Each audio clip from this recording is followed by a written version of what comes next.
coming Sunday. And so that means that nearly all of these gospel readings come from the gospel according to Luke. And I sort of say that my favorite gospel is the one that I happen to be reading at the time. And so I do find myself rather partial to Luke until I read Mark or John or Matthew. But for today, I'll be looking at Luke chapter 12. If you're watching this and you attend a church that uses a lectionary, this might be the sermon text that your pastor will use this upcoming Sunday. Luke 12, 32 through 40.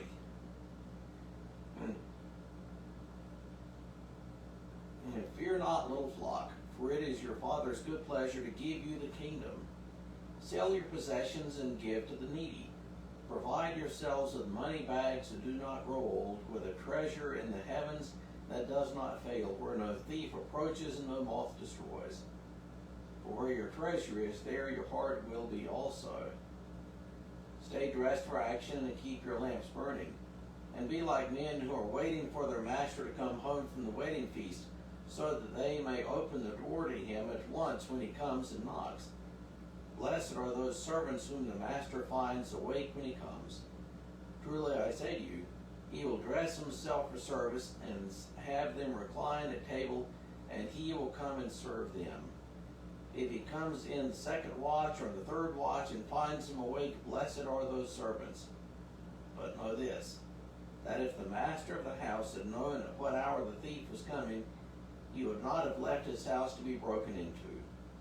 You also must be ready, for the Son of Man is coming at an hour you do not expect. So that's the lectionary gospel reading for this week from Luke chapter 12. And I confess that when I first read that, I was a little stumped that it's a difficult passage. There's a lot going on in there. There's a lot of moving pieces, and a lot of different little nuggets that are in there. So, in a sense, it's almost like wisdom literature, like if you read Proverbs or something. And so, how do we boil this down? When I want to open this passage up, like how do I condense this down into something that is workable? Well, like what is one theme in this? I came across something which helped me a lot, I think. I mentioned last week, and it's true, that Jesus does talk quite a bit about possessions, wealth, money, etc. And if you're just counting, 11 out of his 38 parables refer to money in one way or another. But something I read, I guess just yesterday, made an interesting point that just counting parables that refer to money doesn't tell us a whole lot, because there are any number of parables that refer to money, but they're not about money. So while Jesus does speak a fair amount about how we should handle our possessions, it's not as easy as simply counting parables that refer to money in one way or another. So that helped me get what I think is underlying all of this. Like I said, there's a lot of moving pieces here. Sell your possessions and give to the poor. Get money bags that do not grow old. Treasures in heaven that don't fail. Where your treasure is, your heart will be also. Be alert. like servants waiting for a master to come home. And it's blessed to be found alert if he comes at the second or third hour of the night, which would mean like in the middle of the night. Be alert, for you don't know when the thief is going to break in. So you got all of these things in there. So how do we boil it down? If I were pressed on it, I would say this, that underlying all of these are the twin concepts of faith and faithfulness. Faith. So faith would enable us to give some of what we have to the needy. And faith enables us to give to the needy, or give to one of 101 or 1,001 different charities. Really, faith is required if we're tithing to your local church. Faith is required for that, because faith is necessary. If you have no faith, then you're going to want to hoard everything you have. But if you have faith, you can be generous, knowing that God is going to make up what you may lack, knowing that God is going to reward you. God will provide for you.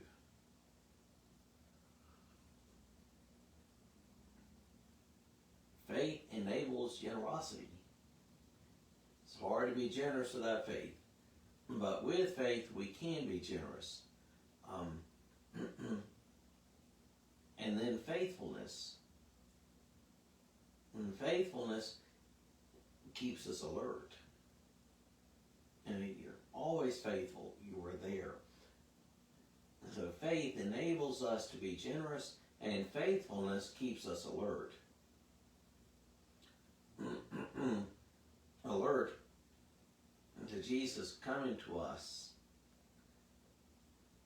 And Jesus refers other places in the Gospels to coming like a thief in the night. So at the end of this passage, I like the way Luke really tells us two different ways that Jesus comes. He looks at Jesus coming in two separate ways that are very, very different. He says that the servants who are alert when the master comes, with their lamps trimmed and burning, are blessed. That the servants who are alert and awake with their lamps burning are going to be blessed. And that Jesus will come into them and he will serve them. Which is a remarkable thing. Jesus, but the servants who are alert and awake, when Christ comes, he will come into them and he will serve them. And at first I was thinking, well, that's like in John 13, John's upper room account describes in such beautiful detail Jesus washing the disciples' feet. But Jesus will come into them and he will serve them. Elsewhere Christ says, I will come into them and dine with them. And Jesus will set a table for them. So this we could look at in terms of the Messianic banquet, that great banquet at the end. And for those who are alert and awake, Christ will come into them and Christ will serve them. For they will have been faithful, and they will receive the kingdom and enjoy all the blessings of the kingdom.